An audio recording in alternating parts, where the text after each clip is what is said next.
안녕하세요. 포모입니다. 오늘도 좋은 날입니다. 오늘은 비트코인을 하드포크한 알트코인들과 비트모빅이 결정적으로 무엇이 다른지 살펴보겠습니다. 어떤 사람들은 말합니다. 비트코인 하드포크는 수없이 많이 이루어졌다고. 거기에 하나를 더하는 것이 무슨 의미가 있냐고. 그리고 비트코인을 뛰어넘어서 성공한 것이 있느냐고요. 그래서 너희들 비트모빅도 의미가 없고 의미가 없으니까 오태민에게 속아서 사기 코인을 산 피해자들만 남기고 사라질 것이라고 거의 저주에 가깝게 말을 하지요. 비트코인을 하드포크한 코인은 많습니다. 라이트코인, 비트코인 캐시, 비트코인 SB, 이캐시, 비트코인 골드, 비트코인 다이아몬드 등 이름이 알려진 것 외에도 100여 개가 더 있는 것으로 알고 있습니다. 이들은 대부분 비트코인의 블록 사이즈나 초당 트랜잭션 속도, 채굴량, 채굴 속도, 채굴 난이도, 채굴 방식 등 비트코인의 약점이라고 여겨지는 부분을 보완하기 위해서 하드포크했습니다. 비트코인 하드포크 코인의 대표인 비트코인 캐시를 살펴보고 모빅과 가장 큰 차이가 무엇인지 찾아보겠습니다. 비트코인 캐시에 대한 내용은 고란 기자와 이용재 님이 쓰신 책 넥스트머니를 참고하였음을 미리 밝힙니다. 비트코인은 생태계가 발전함에 따라서 비트코인의 확장성 문제에 직면합니다. 확장성 문제는 여러 가지 의미가 포함되어 있지만 좁혀보면 거래 처리 속도로 표현할 수 있습니다. 초기의 비트코인 블록은 1메가로 초당 약 7건의 거래를 처리할 수 있는 속도였습니다. 초반에는 큰 문제가 없었지만 비트코인의 거래가 늘어나면서 처리 속도가 문제로 대두되었습니다. 확장성 이슈는 해결 방법에 따라 오프체인 솔루션과 온체인 솔루션으로 나뉩니다.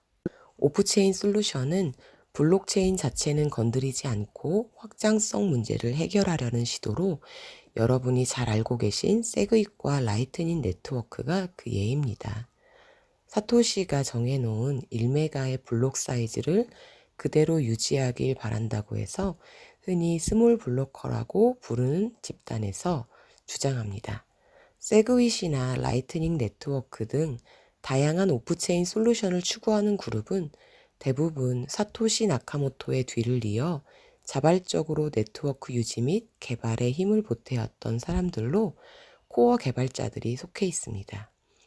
코어 개발자들은 블록 안에 모든 기록과 정보를 저장하는 비트코인의 기존 방식 대신에 중요한 내용만 기록하여 블록을 늘리지 않고 효율적으로 사용하고자 합니다. 예를 들어서 세그윗은 필수 정보인 거래 내용만 블록에 저장하고 서명 부분은 따로 분리해서 블록체인 외부에서 처리해서 각 블록에서 확인해야 하는 데이터의 양을 줄인 기술입니다. 라이트닝 네트워크는 개별 거래는 블록 밖의 오프체인에서 처리하고 그 결과값만 온체인에서 처리 속도를 개선하려는 솔루션입니다. 온체인 솔루션은 블록체인의 크기를 아예 늘려서 확장성을 해결하려는 방법으로 주로 빅 블로커들이 온체인 솔루션을 지향합니다. 블록의 크기를 늘려 더 많은 거래를 처리할 수 있도록 해서 일상생활에서 유의미한 결제 수단이 되도록 하고 값비싼 수수료도 해결하려고 했습니다. 낮은 거래 수수료와 빠른 속도 덕분에 더 많은 사람들이 비트코인을 사용할 것이고 궁극적으로는 사토시 나카모토가 그린 수수료가 거의 없고 개인 간에 거래되는 전자화폐라는 이상향에 더 다가갈 수 있다고 본 것입니다. 블록 사이즈를 늘리는 온체인 솔루션을 지지하는 핵심 집단은 채굴자 집단입니다. 블록 사이즈가 증가해서 같은 시간 동안 처리할 수 있는 거래의 개수가 많아지면 당연히 거래 수수료의 총량이 늘어나므로 채굴자들 입장에서는 시간이 지날수록 더 많은 거래 수수료를 받을 수 있습니다. 반대로 생각해보면 채굴자들은 세그윗이나 라이트닝 네트워크를 사용할 경우 온체인이 줄어들어서 수익이 줄어드는 것이지요. 코어 개발자들이 반드시 스몰 블로커고 채굴자 집단이 모두 빅 블로커라고 무 자르듯이 분류하는 것은 어폐가 있습니다. 보통의 경우 그러하다라고 생각하시면 좋겠습니다.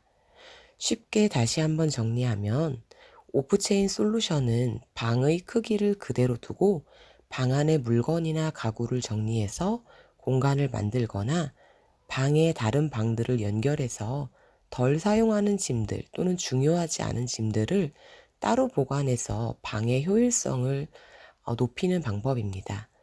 온체인 솔루션은 방의 크기를 아예 늘려서 방 안에 더 많은 짐을 보관할 수 있도록 하는 것이지요. 스몰 블로커와 빅 블로커는 비트코인의 확장성을 두고 갈등하다 1차로 소프트 포크하여 세그윗을 적용하고 2차로 하드 포크하여 블록 크기를 2메가로 증가하기로 합의합니다. 그런데 세그윗은 비싼 채굴기에 특수한 기능이 동작하지 않아서 이에 반발한 채굴자 집단에서 가장 큰 영향력을 가진 우지안을 배경으로 2017년 8월 1일 블록 사이즈 8메가인 비트코인 캐시가 탄생하게 됩니다. 여기까지 비트코인 캐시의 탄생에 대한 큰 맥락을 짚어보았습니다. 비트코인 캐시가 지향하는 것은 블록 사이즈를 늘려 확장성 문제, 즉 속도와 수수료 문제를 해결하는 것입니다. 비트코인 캐시는 거래 처리 속도를 높이면 실생활에서 화폐처럼 사용 가능하므로 사토시 나카모토의 P2P 시스템의 이상에 더욱 가까워진다고 보고 있습니다. 저는 비트코인 자체에 집중한 코인들은 상황에 따른 등락은 있겠지만 비트코인처럼 되거나 비트코인을 뛰어넘지는 못할 것이라고 생각해요. 일단 블록 사이즈를 키워서 거래 처리 속도를 높이는 데는 한계가 있습니다. 이 방법은 앞으로도 계속해서 블록 사이즈를 키워야 하는 문제에 직면할 것입니다. 현재는 확장성 문제를 해결하는 열쇠로 블록 사이즈를 늘리는 것이 아니라 세그윗과 라이트닝 네트워크를 이용해 속도와 수수료를 해결하려는 방향으로 가닥이 잡힌 것으로 보입니다. 비트코인의 수수료와 속도는 스타벅스에서 결제하기에는 비싸지만 큰 거래에서는 기존 금융권보다 훨씬 저렴하기 때문에 상황에 따라서는 오히려 거래에 유용합니다. 우리가 현재 비트코인에게 기대하는 것이 무엇인가요? 혹시 비트코인이 느리고 수수료가 비싸서 커피를 사 먹지 못해 비트코인에 불만이신 분 계신가요? 그럼 속도도 빠르고 저렴한 다른 알트코인이나 신용카드를 쓰시기를 권합니다. 처리 속도나 수수료 외에도 채굴의 중앙화를 막기 위해 아식 채굴기를 제한한다든지 발행 개수를 늘린다든지 하는 것도 의미가 없어 보여요. 코인의 가격이 높아지면 아식을 제외한 채굴기로 결국 중앙화 될 것이고 비트코인 한 개는 1억 사토시로 쪼개지므로 개수가 문제가 되지는 않습니다. 결국 기존의 비트코인을 하드포크한 알트코인들은 비트코인의 외형만을 조금씩 바꾸는 방식으로 하드포크된 것이므로 본질을 보았을 때 비트코인으로 충분히 대체 가능하다고 보입니다.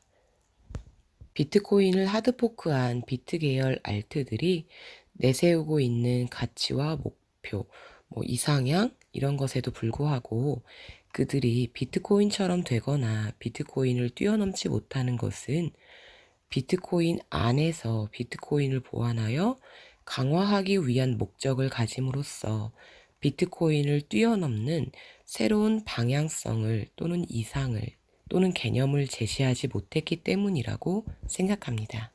반대로 모빅은 비트코인을 그대로 하드포크하여 외형은 비트코인과 같습니다. 그러나 모빅은 다른 비트코인 계열 알트코인이 깨닫지 못했던 비트코인의 화폐 현상을 재현했습니다. 화폐 현상을 재현하는 과정에서 비트코인처럼 모빅의 미래를 확신하고 리더를 믿는 강력한 신뢰 집단을 구축했습니다. 탈중앙화라는 언어와 또는 개념에 묶이지 않고 유연하게 프로젝트를 실현하고 있는 리더가 있으며 1,400만 개 이상의 공공재를 확보했습니다. 모빅은 잠자는 고래를 깨워 비트코인의 예측 가능성을 높이고 더욱 투명한 장부 기능을 하도록 하는 계획을 가지고 있습니다. 이것이 무슨 의미가 있는지 이해를 못하는 것이 저는 더 이해가 안 됩니다. 고래를 깨우는 것이 무슨 의미가 있느냐를 묻는 그대들은 그대들이 가진 것이 전체에 얼마인지가 중요하지 않나요? 개인의 입장에서 벗어나서 확대해 볼게요. 비트코인을 이용할 기업과 국가의 입장에서 약 25%의 언노운 코인이 아무런 문제가 되지 않을까요? 비트코인이 법정화폐를 뛰어넘을 수 있는 중요한 이유는 발행량이 2,100만 개라는 주지의 사실입니다. 우리는 법정화폐가 앞으로 얼마나 더 발행될지 알 수 없지만 비트코인은 2,100만 개라는 것을 모두 알고 있습니다. 그런데 언노운 코인에서 로스트 코인의 개수에 따라 실제 유통량이 1,500만 개가 될 수도 있고 1,800만 개가 될 수도 있습니다. 2,100만 개라는 바꿀 수 없는 사실이 실제로는 1,500만 개도 될 수 있고 1,800만 개도 될 수 있다는 뜻이지요. 거대한 금융기업이나 국민의 노후를 준비해야 하는 연기금, 국가의 안보를 책임져야 하는 상황으로 시야를 넓혀보세요. 세계 각국은 현재 총과 칼 없이 소리 없는 금융 전쟁 중입니다. 종이 한 장 차이로 결과가 달라질 수도 있겠지요. 그리고 한 개에 100만 원이면 50개짜리 지갑이 움직였을 때 5천만 원이지만 한 개에 10억이 되면 50개짜리 지갑 하나의 가치가 무려 500억입니다. 비트코인이 비싸면 비싸질수록 언노운 코인의 존재는 더욱 우리의 의식에 위험 요소로 강하게 자리 잡을 것입니다. 자, 이제 고래를 깨우는 일이 왜 의미가 있는지 이해가 되셨기를 바랍니다. 다시 돌아가 보겠습니다.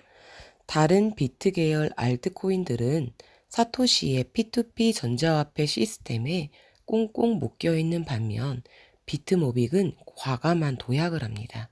비트코인 시스템을 재해석하여 기업용 블록체인의 목표를 가지고 있으며 기업용 블록체인은 디지털에만 머물지 않고 우리의 일상 속으로 블록체인을 연결할 것입니다.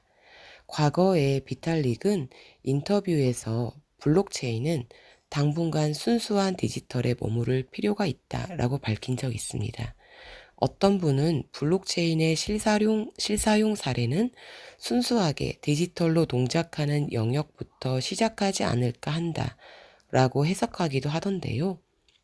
어떻게 봐도 블록체인은 현재 디지털 안에 갇혀 있다라는 고백으로 들리네요. 그 인터뷰 이후 시간이 꽤 흘렀는데 크게 달라진 것이 있나요? 여러분은 현실에서 블록체인을 느끼며 살고 계신가요? 블록체인을 현실과 연결하기 위해 우리의 일상을 지배하는 거대한 기업의 참여는 확실한 게임 체인저가 될 것입니다. 비트모빅은 기업이 블록체인 기술을 이용해 현실에 바로 적용할 수 있는 범용 네트워크입니다. 비트모빅은 비트코인의 화폐 현상과 시스템을 그대로 가져왔으나 사토시의 P2P 전자화폐 시스템, 그 다음 페이지로 도약하고 있습니다. 비트모빅은 비트코인을 더욱 강건하게 할 뿐만 아니라 비트코인을 진화시키고 있습니다. 비트코인의 단단한 뼈대 위에 펼쳐질 비트모빅의 미래가 무척 기대됩니다. 자, 이제 결론을 내봅시다. 비트모빅과 비트코인 계열 알트코인이 무엇이 다른가? 비트코인은 비트코인을 하드포크한 캐시, SV, 골드, 다이아몬드, 이캐시 등 블라블라를 대체할 수 있는가? Yes. 그럼 비트코인은 비트모빅을 대체할 수 있는가? No. 비트코인 계열 알트코인은 비트코인으로 대체할 수 있습니다. 비트모빅은 비트코인으로 대체할 수 없습니다. 비트코인으로 대체 가능한가, 대체 불가한가, 이것이 그들과 우리가 다른 점입니다. 비트모빅은 비트코인을 새로운 장으로 진화시키고 있습니다. 소중한 모비커님들, 오늘도 포모와 함께 해주셔서 감사드립니다. 나날이 행복하세요.